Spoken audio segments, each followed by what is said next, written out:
Awesome.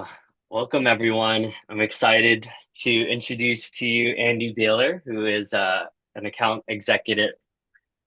You're an intelligence platform solutions account executive, and you manage Northeast enterprise accounts in the New York and New England area. And you're also a gold member of Untap Your Sales Potential. So today we're gonna share a little bit more about your journey, your some of your mindset transformations and how you're able to like apply some of the lessons from this community. And yeah, just excited to have a chat with you, Andy. Yeah, no, appreciate it, Davidson. Really happy to be here. Pumped to be part of the program. Like you said, I've been a gold member with the INS program since December of last year, so coming up on almost a year. I've been at CDW for about a year and 1 month now, so started over at CDW in October of 23. Before that, I was at ServiceNow for 11 years, so I spent a lot of time in sales and business development at ServiceNow. And prior to that, I was at a small IBM print distribution company called CompuCall after I got out of college. So been in IT sales for 12 to 15 years, basically, if that math adds up. Okay, cool. So we're around the same age then. I'm 37 now, so I feel like it's been yeah, it's like that perfect age, I think, because it's like you've experienced enough, so not you gain more confidence and you're not like second guessing yourself as much, right? Yeah, for sure. And I think that's a big thing in the program too, is the confidence and the mindset and the habits with selling. Because we've talked about this before. Being in B2B sales, it can really bring you to a very low point, but it can really also bring you to a high point when you establish good customer relationships, when your follow through is excellent, when your customers value, what you do and your time. So, Hmm. um, yeah, without rambling too far, I'm just, pumped to be here and, thank you for the time. Yeah, I feel like you have really good humility. Like you do have a like a humbleness, right? And I think the most successful people have that element of like, hey, I'm here to learn, like I can learn from everyone. But I genuinely feel like in your way of being, like you genuinely you care a lot about people. It's very admirable how you make people feel like they matter and that they're important. And that must be one of your winning formulas, I guess is what I call it. Yeah, no, I mean, I appreciate you recognizing. I think it definitely helps, and it helped to do the enneagram as part of Ian's program when we did one-on-one coaching. We did our enneagram personality types. Ian, as you know, is a big challenger. That's one way to be successful. Challenger sale, very red. If you look at the red, yellow, green, blue chart, which is great. I think my personality is more. I'm kind of that. If you look at Myers-Briggs, I'm like the tolerant turtle, or like the humble, steadfast kind of salesperson. I think that works, in my favor too. So I think it just depends on your personality, how to take advantage of that. I'll tell you what I did learn from the Enneagram, the helper persona, is that when I'm challenged, I become like a different person. I almost become like a weak challenger, like somebody who's just kind of passive aggressive. And I think, there's something to be said for that too. Like, I know if I'm being challenged and pushed and I'm entering into this space, how do I bring myself back where I'm my true authentic self? And I think that's Hmm. important in sales too. So, Hmm. I think knowing what your personality is, how can Hmm. you use those strengths to your advantage? And I've done a lot of, work just trying to figure out, how do I listen more in conversations? How do I, don't just show up and throw up, Hmm. but how do I listen more and, really Hmm. get to know people and figure out what makes them tick? I think that's really important, Hmm. as well, because you never Right. know like what somebody's going through on a day-to-day basis, Hmm. and I think being nice to everybody, it's a little bit cliche, but maybe if you go out of your way to give the woman at the front desk a compliment when you walk into your Hmm. customer's office space, that might come back to Hmm. to benefit you in some way, or if it doesn't, you made the woman's day. So I Hmm. think about that a lot. Yeah, it's interesting.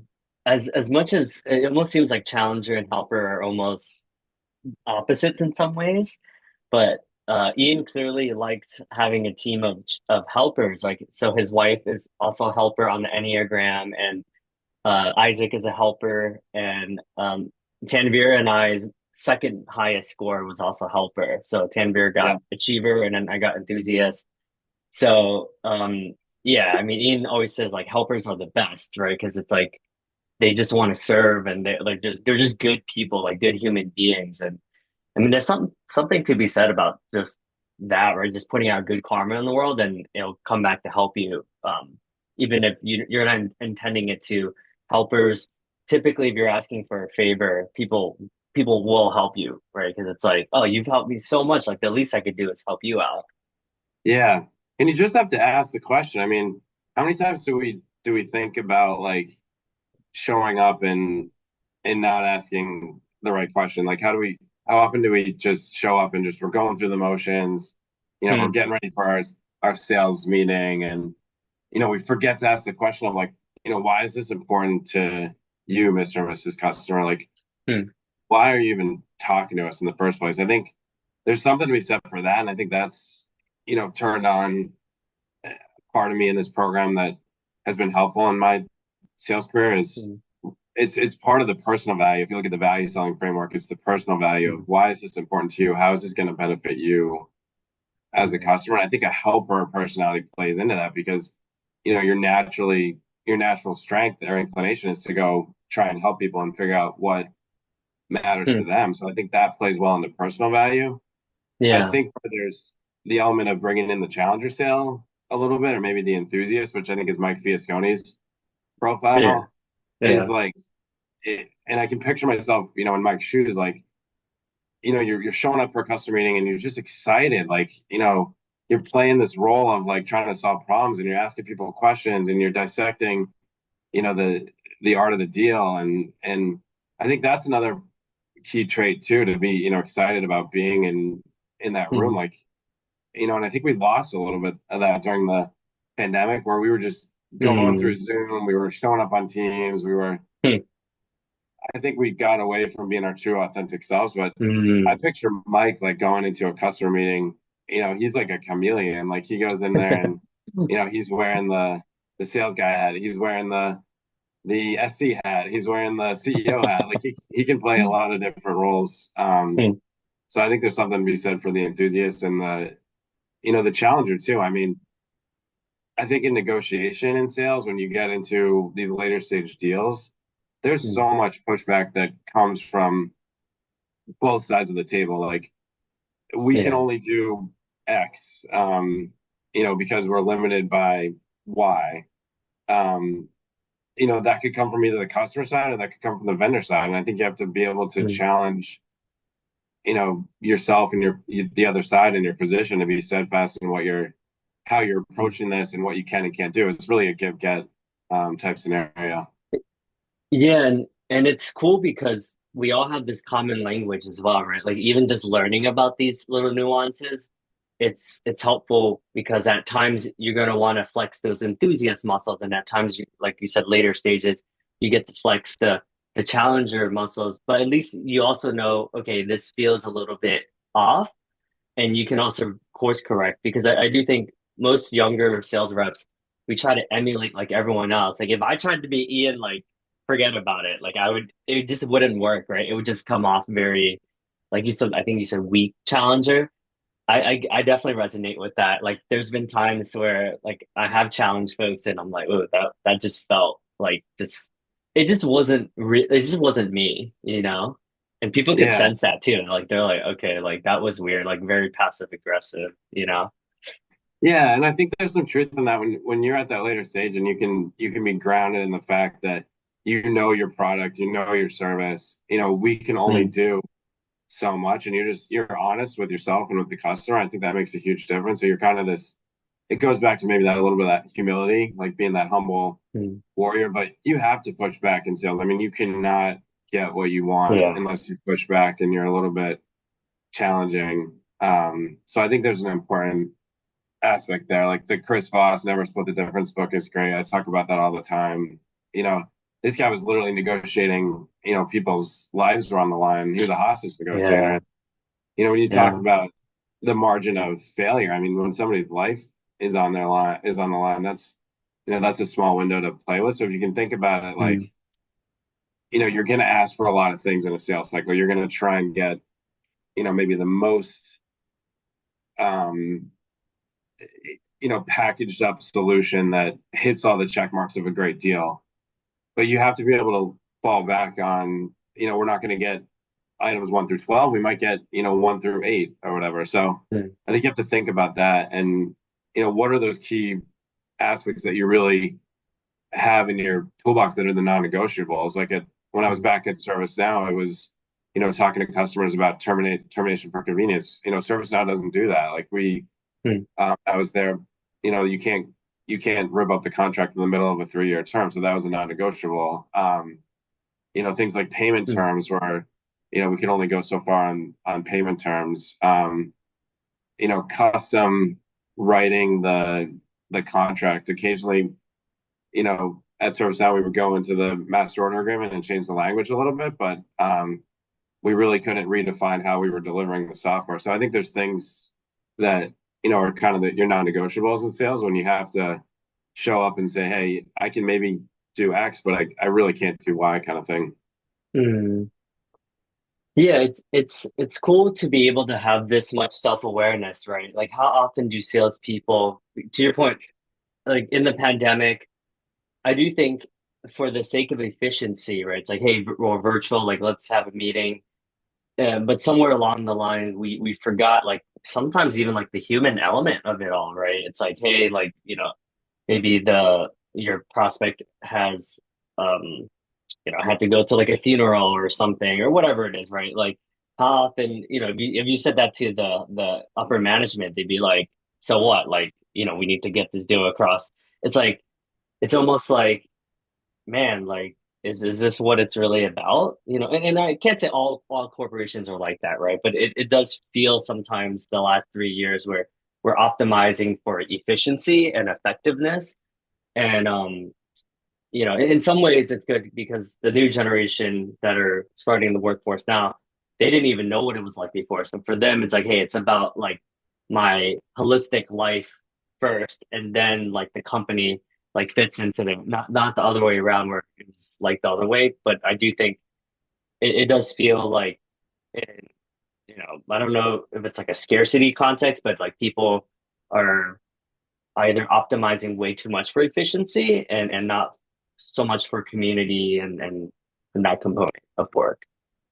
Yeah, no, and I think workplaces changed too. Like to your point about the office culture and the working from home versus working in person. I think companies have to take a stance on it, and based on the company Um, culture, there's going to be different viewpoints. Like at Spotify, they've said, we're not your parents, we don't need you in person.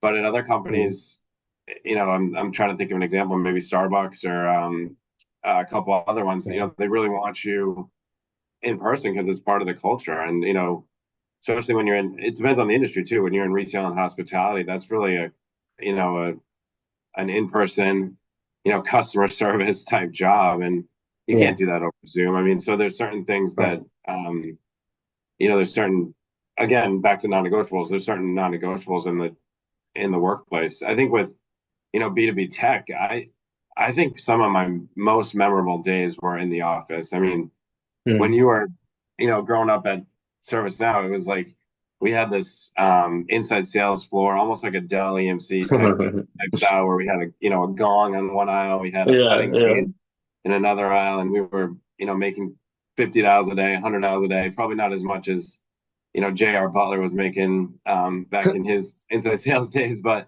it was just that fun environment, and we were competing against each other. It was the Yeah. competition was driving more success and more Mm.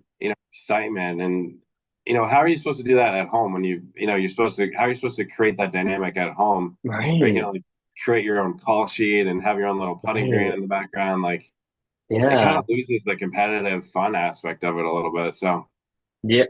That's such a good point. It was kind of like boot camp, right? It's like all the salespeople that grew up in those ages, Like we loved it, although like in the moment it felt traumatizing. It was almost like, you're doing Shark Tank, you're pitching in front of all your colleagues, and then executive and the sales managers are grading you, and they're like giving you feedback, and or just being on the floor, just like calling, getting hung up on.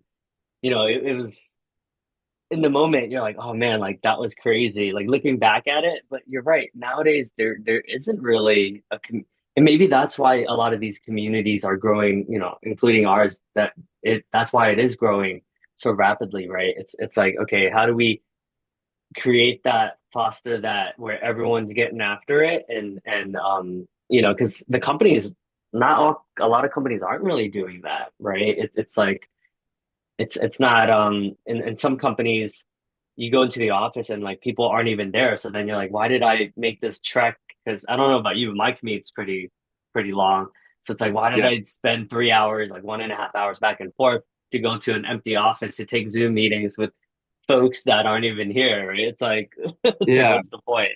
It's interesting. It actually becomes part of it becomes part of my like line of thinking when I go onto a customer site. I'm always curious, like, what's your return to work policy? How many days per office or how many days a week are people expected to be in the office? And you can kind of tell right away if somebody says like, well, it's 3 days a week, but because I have an hour and 20-minute commute, I'm only coming in like once. One guy Yeah. actually told me at a customer that, he was driving an hour and 20 minutes in like the early dawn hours to go check in at the customer site, maybe stay for half a day and then, head out the Hmm. door. And, that's one extreme. I think that it's kind of become this extreme, situation where it is very difficult to manage people in this regard, where you're putting a mandate on Hmm. their time in the office. It becomes almost this kind of Orwellian 1984 Hmm. vibe on the one side, but on the other side, it's like I think about my days in service now. It's like I just want to be in person because I'm thriving off of the energy and Yeah. it's making me a better salesperson. I'm listening to these, people on the phone, my peers, Hmm. pitching the solution and the product and asking questions. I'm learning from them. So there's a lot of Hmm. learning in those early years of being a BDR into an inside sales rep. And I think maybe that, to Hmm. your point, I think that's where there's this craving for this community of people. And that's where I found Hmm. Untap your sales potential. I mean, I was leaving service now. I was taking a risk, going off on my own, headed over to CDW. And Hmm. um, I knew right away, like the culture is going to be different over at CDW. It's, it could be a good, different. It doesn't have to be necessarily a bad different, but I knew I needed this extra, kind of boost of a community to be successful as a salesperson. Hmm. Yeah, it's funny because you know how you listen to a lot of like the older sales people that have been in sales for 30, 25, 40 years. And they used to talk about, oh, back in my day, we used to be like counting the phones all the time or blah, blah, blah. And or we get had a pager. And it's funny because this conversation kind of reminds me of that, where I never thought, like I just took it for granted, right? Like to your point, like when I was at TriNet, like in the New York office, like we were all hustling, we were all working 80-hour weeks, but it was like, but it was fun. Like we went to networking events every day. We're out meeting, in a given year, like thousands of people. And then all of a sudden, that went from that to like not going to any events for like an entire year. And you're like, man, like what's going on? In some ways, it's good because I do think people are a bit more thoughtful now, where it's like, hey, like let me choose a job that has flexibility. That if I could drive the kids, if I want to go to the doctor's office, like no one's going to be on my case about it, right? But I also see that people are craving, because I talked to a lot of sales reps, right, part of my job, and I just got off the phone with this one guy where he's like, like I've had some good years, but like I'm just having an off year, and how many of us feel like we're having an off year, right? Just to normalize it too, so you don't feel alone is Yeah, important. no, it's 100%. And I think if you think that you're going to go into a job, on day one, and the company's going to invest in you for the next, 25, 30 years, I mean, those days are completely over. Like my dad Yeah. started at IBM in like 1983, I think it was, or 1980. and he stayed there until 2000, 2001. He might have left Oh, at the turn of the millennium. And like, do you oh, see anybody in UYSP that's staying at companies 20 years these days? Like, no, it's yeah, not happening. But at the same time, can you yeah, take nuggets from what you learn in those different cultures, and then can you use it for your own benefit and your own growth? yeah, I think about CDW and the culture at CDW. It's just really kind of you know cool Midwestern culture where the company came out of nothing. Basically, the company started with a newspaper ad selling 512 megabyte mm, PC memory. And you think about how you go from newspaper ad to being this online catalog where so many different companies rely on us to buy IT equipment to get just in time support and just in time service. Now looking at CW today, the culture of adding professional services and cloud and hyperscaler environments, and it's cool to see the growth. But I think where I'm going with that is you can learn something from each of the cultures of the mm. companies that you're a part of. I mean, you probably have examples where being at TriNet was different than Salesforce, or different than where you're at now. So I think that's a big piece Yeah. of the trade too. Yeah, and I think so many of us always think the grass is greener on the other side, but the reality is that every company is always going to have its pros and cons. Like, one like at LinkedIn, it was very much like really into professional development, and like there was all this training and DE&I, and like it was very diverse. Where there was an ERG for pretty much anything, like any specific marginalized community, there was always a community, which was great. I learned a lot. But then, the cons of that is like super competitive where you're around like high ultra performers, and sometimes you like, oh man, like I need to work more hours to kind of keep up with everyone, right? Versus like TriNet was like really good at like networking events where like some days we would go to three, four, five networking events in one day, and that was great because we met a lot of people. But like if you have a lot of young kids, like that can be drained, that can be potentially taxing, right? So it's like I think we all think like the grass is always greener on the other side because of Glassdoor, RepView, on LinkedIn, Yeah, right? It's always like, oh man, like Kelsey looks like she's really enjoying that, or like, oh wow, Nitin's like making like really good money, like. But it's like you don't once you actually sit with people and you actually like have a real conversation, you're like, oh okay, like yeah, like there was definitely some sacrifice. There was always a trade-off, right? So I just yeah, want people to always remember because I was someone who always jumped around because I was just like, ooh, like more OTE, or like ooh, like a lot of stock options. But I think people are starting to be a little bit more thoughtful, and not just quick to. They're a bit more careful now because everyone's always going to try to sell you the dream, and the reality is somewhere in between. You know. yeah. No, yeah, I was thinking about this on the way over to the Zoom meeting today. Like, I was thinking about how the culture that you're in today in your job.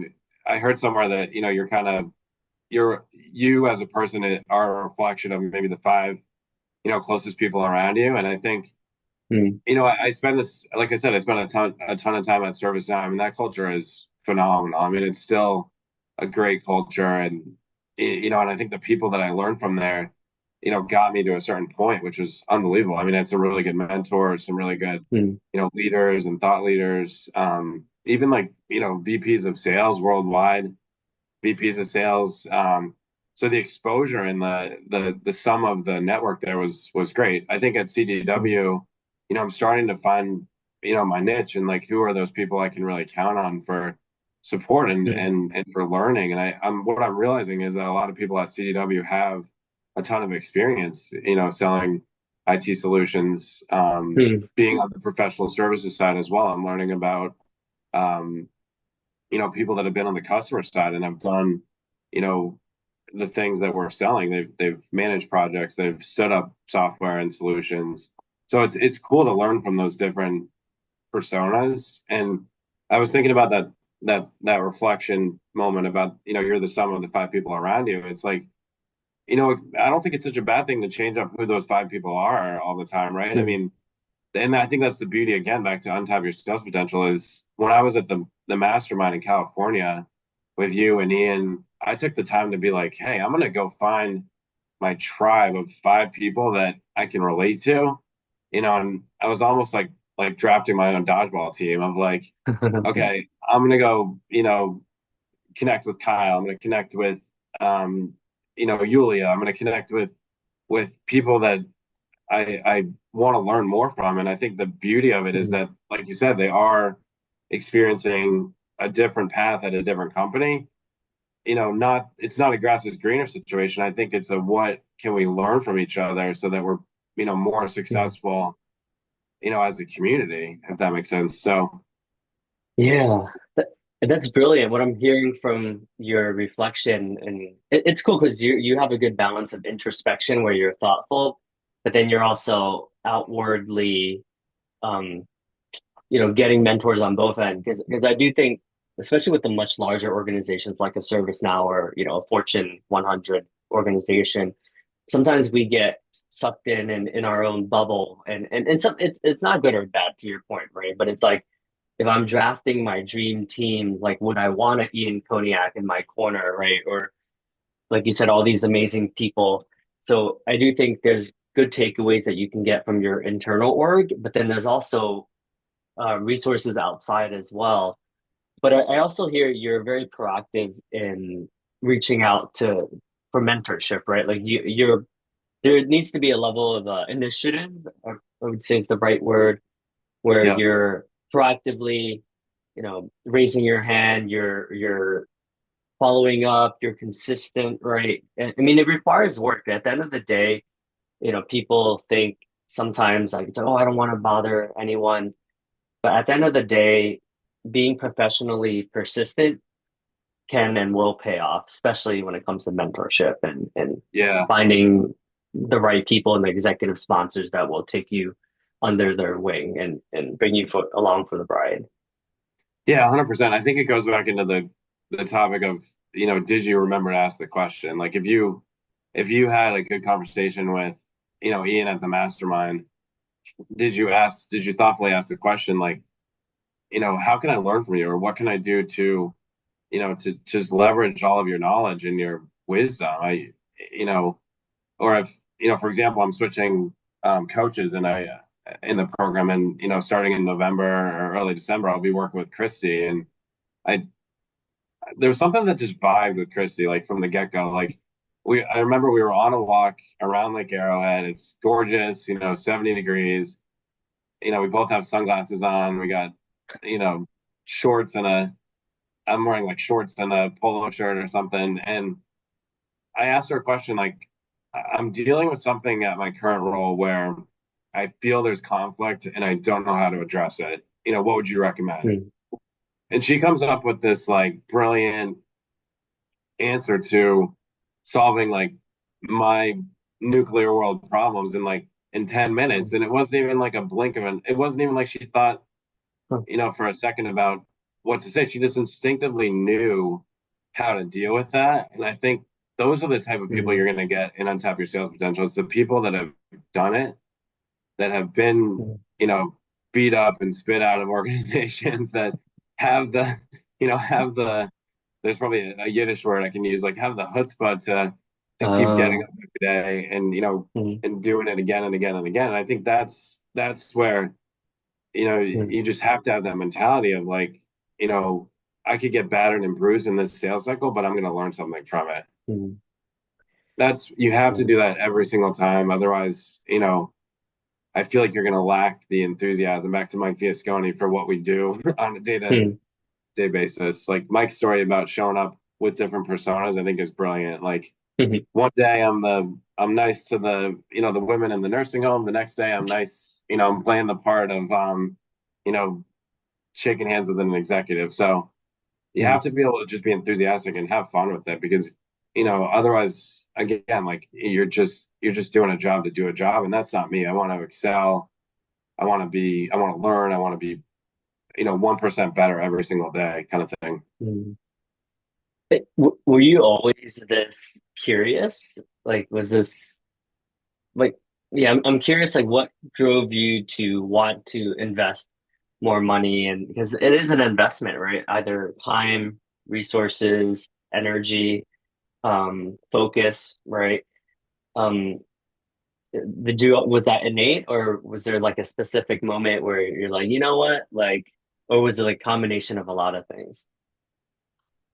I think the curiosity maybe started at a young age. I mean, I love to read. I love periodicals. I loved getting the New York Times newspaper and going right to the sports section and like, curious who won games last night. Because back in those days, there was no Sports Center. There was no, um, maybe there was Sports Center, but my family didn't have cable in the late '80s, early '90s. So, um, unless it was on like the local network news, you really weren't getting like the full picture of what was going on in the day of sports. So I was just curious about like, who's in first place in the AL East. How are the Red Sox doing? How are the Yankees doing? Like, just I think from a young age I was just curious, and then when I got into business and sales, I think I just took some of that curiosity and applied it to the role that I was doing. I think partly because maybe I didn't know exactly what to say all the time, or or how to solve the world's problems. I just showed up with a curious, open mind to be like, okay, I'm in front of a customer. We're talking about, could be Adobe, could be Salesforce, could be ServiceNow. We're talking about, a platform, and what are those questions that I need to ask, to to get them talking about, their pain points, their challenges, their desires, their wants, their dreams, and I think that curiosity really plays well into the role, in selling. Because I mean, if you're not generally curious, like, how does this work? Tell me about this. I think you'll find it difficult to get people to open up. Hmm. Because that's, I Hmm. think, what we're trying to do is we're trying to get people to open up and Hmm. tell us what's troubling them. What's going on in their environment that they want to do it differently. Hmm. Um, so I don't know if that's a good answer to your question, but I was just thinking about that a little bit. Yeah. Yeah, it's like in a tough selling environment, which many would say from a macroeconomic standpoint that it has been more challenging than ever, specifically Yeah, in tech sales, but I'm sure general in business, right? Because everything's related, everything's integrated. It's I think now you have to lead with curiosity more than ever, because now budgets are being scrutinized a little bit more, right? There's a little bit more like, hey, like, does this really make sense? Like, do I have to spend this money? So the business case has to be a bit more airtight than it used to be, back in like the glory days where, yeah, software was selling like flying off the shelves like hotcakes, yeah, Um, so it sounds like leading with curiosity and then just the genuine, like you want to help and you want to, like you just genuinely, um, like want to learn more, gets people to, let down their guard and be honest and just let you into their world, right? Versus the generic like stuff where people feel like, okay, they're just going through the motions. Like it feels like they're just like checking, checking the things off the checklist, but there's less intentionality and less, um, yeah, just less curiosity, it seems like. yeah. No, I'll read you something that was interesting. It was from a former colleague who went off into a different company, selling into a different industry. And I was just asking him, like, how are things going? And I won't tell you the person's name or the company. I'll just give you kind of anecdotal information. But um, I just said, like, how are things going over at the new company? And he said, pros and cons. Um, but only 5% of the reps are hitting their annual number. Um, I mean, that's lower than some of the numbers that Ian's talking about. Like, he was throwing out, Wow. was he throwing out 50%, 40% It's like, attainment? yeah, 40% is what we're seeing, as low as 38%. But yeah, usually 40 is what we're seeing, or in the 40s typically. Yeah. So Yeah. I asked, like, all right, I said from a rep attainment perspective, that's definitely on the lower side. So if you can stand out and you can do better than that, it's going to set you up nicely. And one of the things he Yeah. said, which was interesting, he said, I'm becoming a better rep because I'm forming stronger POVs. I'm sharpening my Mm, business acumen. I'm talking to executives. mm, Um, and back, we were both at ServiceNow together, and we kind of came up through the ranks. And ServiceNow's, I think, story is really unique because it is this platform that can, replace a lot of antiquated technologies. You can integrate it across different platforms. It fits nicely into an IT environment. Executives love it because it does lead to some efficiencies and some cost cutting. And now with AI and automation, it's even, more kind of leveraged up. So my point is, I think when we were both selling ServiceNow, we knew the products.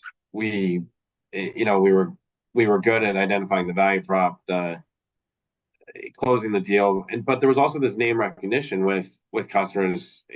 Customers mm, usually couldn't lose buying ServiceNow. Maybe they would have a bad mm, implementation, or they bought it without thinking about some of the organizational change management and the large undertaking that comes with it. But generally speaking, like I feel like we got a seat at the executive table through representing this brand that was pretty successful. And yeah, there was additional challengers selling and value selling and name your methodology in there. But I guess my point is when you fast forward to where this person is today, they're having to learn a whole new set of skills, and mm, maybe he's selling to a different cost center than he was before. Maybe he's selling to different executive teams. Maybe the value proposition is completely flipped on its head. So mm. I think challenging yourself to be in those situations, I think, is really cool because I mean, yeah, the rep attainment's low, but if you can really stand out for a year, maybe you kind of tread water for your first year, and then in the second year you're starting to pick it up, and the company gives you enough time to really figure it out. You could be really dangerous, and I think Mm. that's where I think that challenger piece comes back into play, where if you're not afraid to go make a leap and go try something new, I think it's only going to help you down the road. Mm. Yeah, you're presenting me to the power of a brand. So you spoke about it from a company-wide perspective, but even as a sales rep, right? There's a brand that comes with like, hey, what is it like to work with Andy? Is he collaborative? Is he going to knowledge share? Is he going to add value? Versus working with this other rep who's like, doesn't answer my emails on time, or doesn't really follow through with what he or she says he's going to do, right? So obviously, because Ian focuses so much of his energy adding value, like his brand, his name comes with its own, like, okay, there's going to be a certain standard of excellence that comes with the courses, with his coaching, and that's why he's able to charge more than, maybe like a newer sales coach who hasn't been at a well-named organization, who hasn't won as many President's Club, right? So it's like working on the brand is important. And yeah, that's something that I think they don't really teach you that in school. Like at least when I went to undergrad, like there wasn't really any emphasis on any of that, you No, know? there were really wasn't. I mean, I can tell you, doing a part-time MBA, there was, I think, a personal branding element to a marketing class Hmm. with this professor at BU who was um, really well thought of, and you can kind of dive deeper into the personal branding element of it. But you're right, it's like um, there's nothing in undergrad that talks about that, and I don't think that sets you up very well to go into those career fairs and start having Yeah. conversations with employers. It's like, what makes you different? You're just like everybody else. And I Mhm. think um, I've been reading, some stuff on LinkedIn about um, people that have gone through challenging times with, job loss and having to re-interview and having to Mhm. really stand out. And one of the things that someone brought up was like, when someone asks you in an interview, what makes you different, this person said, check out my LinkedIn followers. Like, I have this powerful network of people, and it includes customers and partners, and my social selling score is off the charts. I mean, if you're an employer, Davidson, I mean, do you think in today's day and age, do you think that's still kind of softer skills, or do you think that's really important, to a potential employer? I personally think it's important because you kind of bring your brand and your network with you. But well, I'm curious to get your thoughts. Yeah, I mean, it certainly helps for sure a lot, right? Like, LinkedIn is so powerful that it is kind of wild. Like, I'm on the phone with sometimes up to 50 people a day as a part of my job as a head of business development for, Untap Your Sales Potential.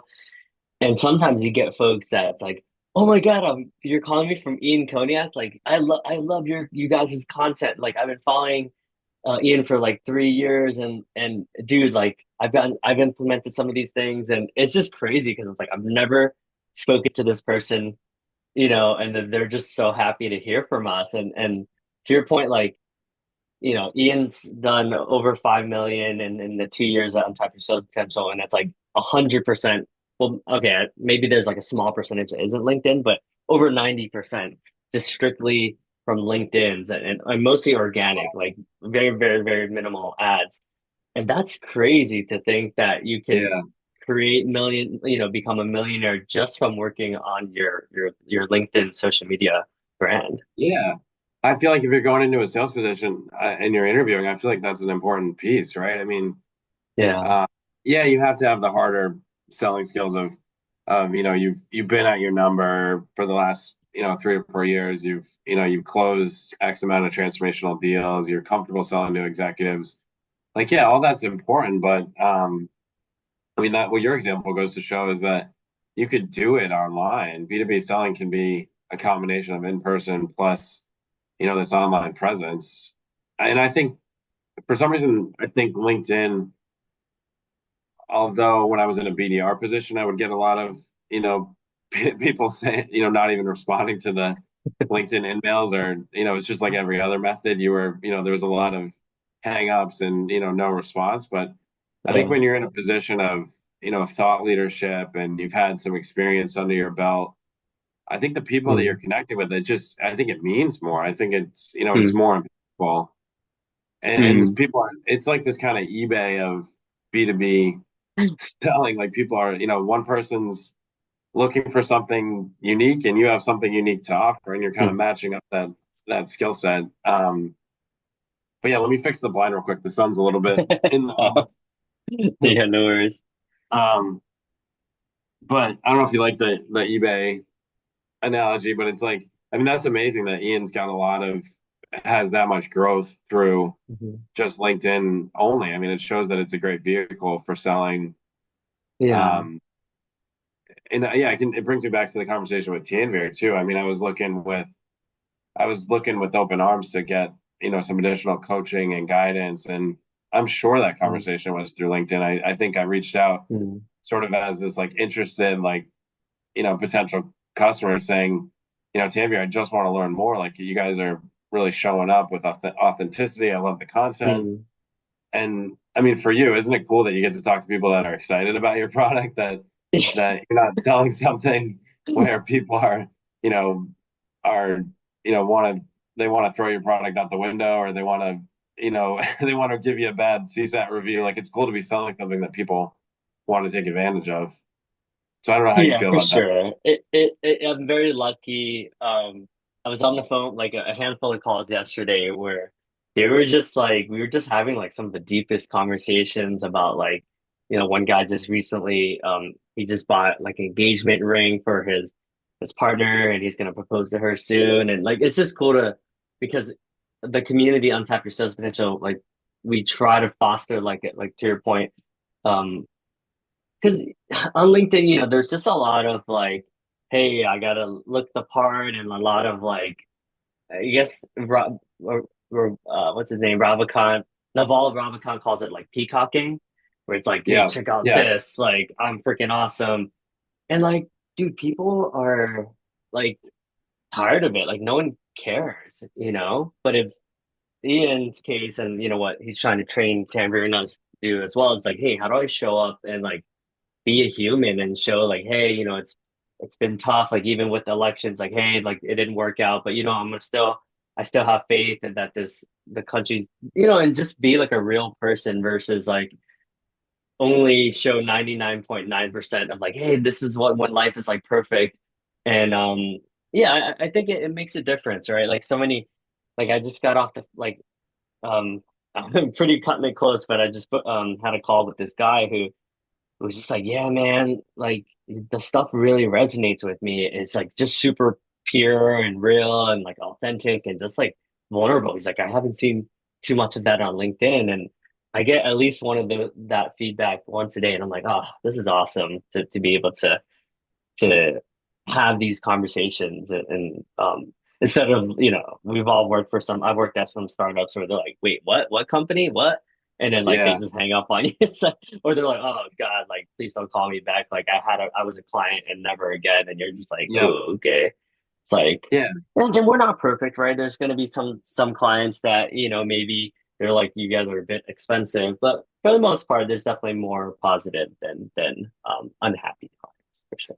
yeah, for sure. And I think, to the social media presence, I mean, I know Ian's well connected with the people that have influence, in the social realm of, LinkedIn and other circles like, the Jamal Reimers and the John Barrows, and that's cool that there's that community of these sort of like upper echelon sellers that have done it and can articulately talk about it. And um, I think it's cool that Ian's weaving in like the 12-week year into the program. There's just these fundamental books and these concepts that I think really make a lot of sense in sales. One book that I love is Range. I forget the name of the Mm. author, but there's a former sales rep at or sales leader at ServiceNow that went over to another company, Databricks, and recommended this book. And the notion of it is, you know, we think growing up that you have to be a specialist to succeed in the world. They have to be, this really sharp, financier, or this doctor, or this lawyer, and you have to spend all your time training for that, to do that one thing.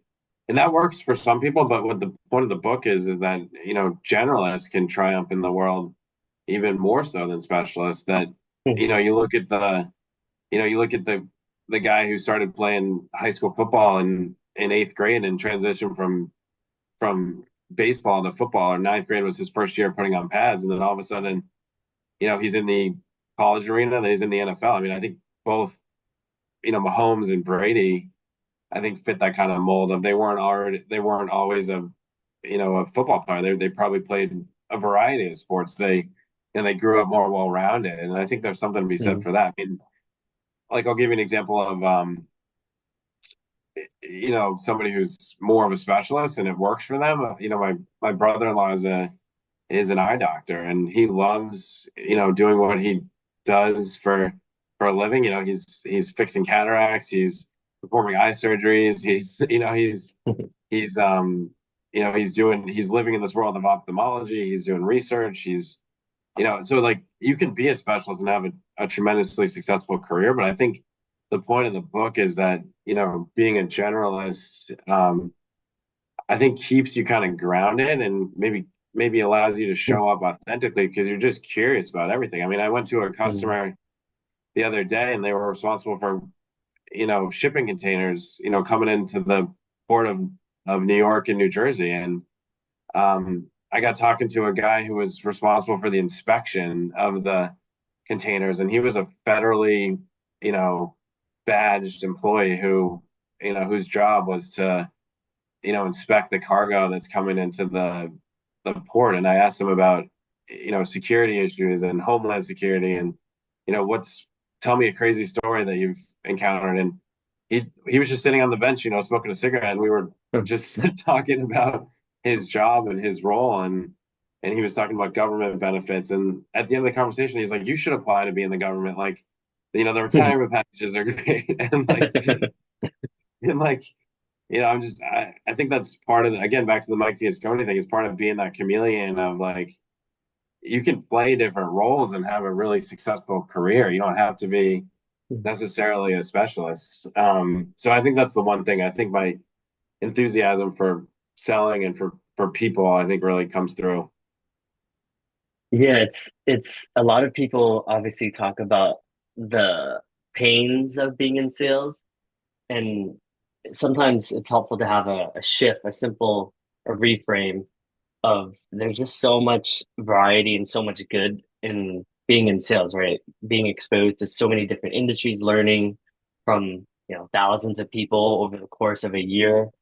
And I think everyone can focus on like, oh, no one's picking up my calls, or no, my client is not getting back my proposals, like they're going dark. And of course, we could spend a lot of energy, not to discount that that's not happening, but it's every day we have a choice. Are we going to focus, and in your case, like leading with curiosity, like genuinely learning from every human being that you come across, or am I just going to be super laser focused on like why my life sucks and why I'm going to be behind on the mortgage if I don't close this deal? It's like same situation, same title, same role.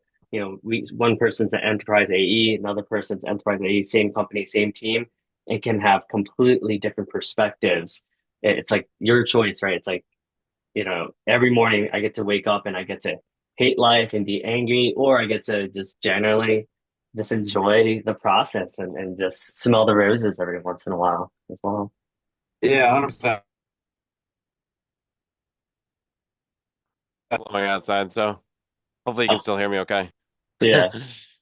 Cool. Cool. Yeah, no, I 100% agree. It's like it's spot on with everything you're saying around the curiosity. I think the other element you can add into it to be a very successful salesperson, and it's something that Bill McDermott, the CEO of ServiceNow, talks about is when you get into a room full of people and you see that executive who's responsible for making the decision around your product or service, like why not go up to them and just, shake their hand and say, "Hey, I'm Andy Baylor. I'm responsible for, the CDW ServiceNow part of this engagement." Or go up to them, if you're in Bill's shoes, CEO to CEO, and really shake their hand and get to know them, because I think that's the genuine, just authentic selling that, may be missing a little bit these days, where if you can be naturally curious, but you can add in that genuine, just, I want to get to know you. I want to give you a firm handshake. You can trust me. I know I got to earn your trust. Trust is earned Mm, you know, in drops, but it's lost in buckets, as Bill used to say. I think all those things, like, really matter in sales, and I don't know, I struggle sometimes with um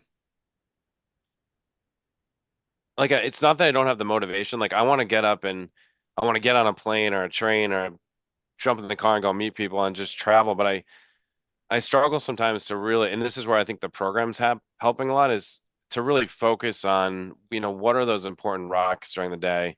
What are the revenue mm, generating activities that are going to move the needle? And am I spending time with the right customers? And I think that, weakness can become a strength too. The weakness of, I've got so many people to visit on a day-to-day basis, and, I've got such a big territory, I think can turn into a strength of, well, if I stay organized and I know who to call on, I can be really dangerous because I'm showing up at the right places at the right time with the customers that are going to move the needle for, my business. So I think that's an important part of it too, is that time management, that laser focus on, are you doing the right activities, as Ian talks about, the hourly rate, and, is it really worth my time to show up on a non-revenue generating call? I could mm. be using that time to prospect. I could be using that time to, hit the road and knock on doors. So I think that's a lot of the stuff that I think about too. And Mm. I think I constantly stay motivated because I always question myself, again, back to limiting beliefs. Am I doing enough to move the needle?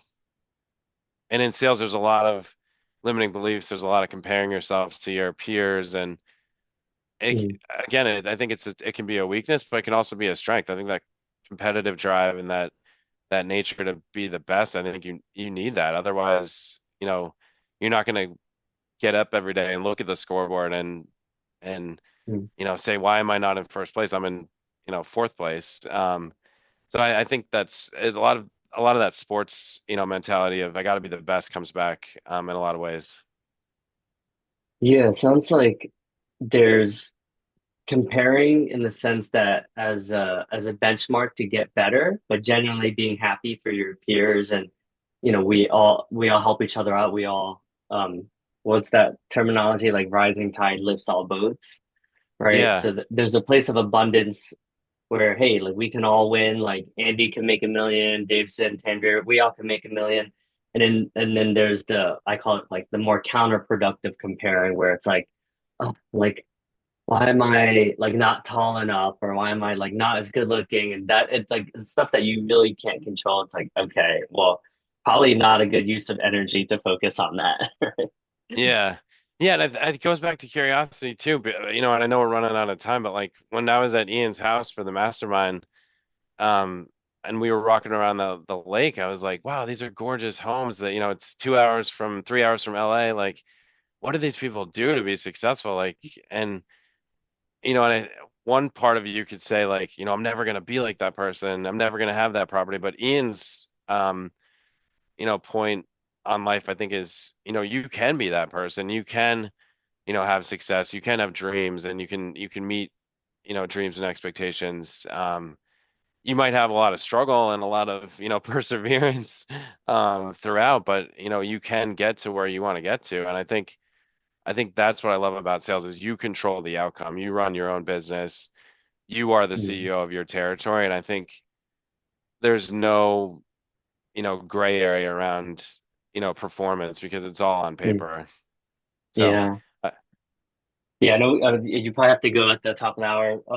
Well, Andy, thank you for doing this. It's no wonder you're going to continue to reach a lot of your goals. Like you just lead with just pure authenticity and humility, and just your curiosity has clearly has gotten you pretty far, and so much more lives impacted in terms of serving your customers, like being a value add for your colleagues, and yeah, just grateful to have you a part of the community. And thanks for doing this. thank you, David. It's been great to speak with you. Have a great rest of the day, and I'll see you tomorrow in New York City. Oh yeah, yeah. For any members that I know there's a decent amount of people coming up, or anyone who's in the area. I know sometimes we get Untap Your Sales Potential members that visit New York. We're gonna meet tomorrow. So ping me if you want to learn more about that. Okay, take care. Take care.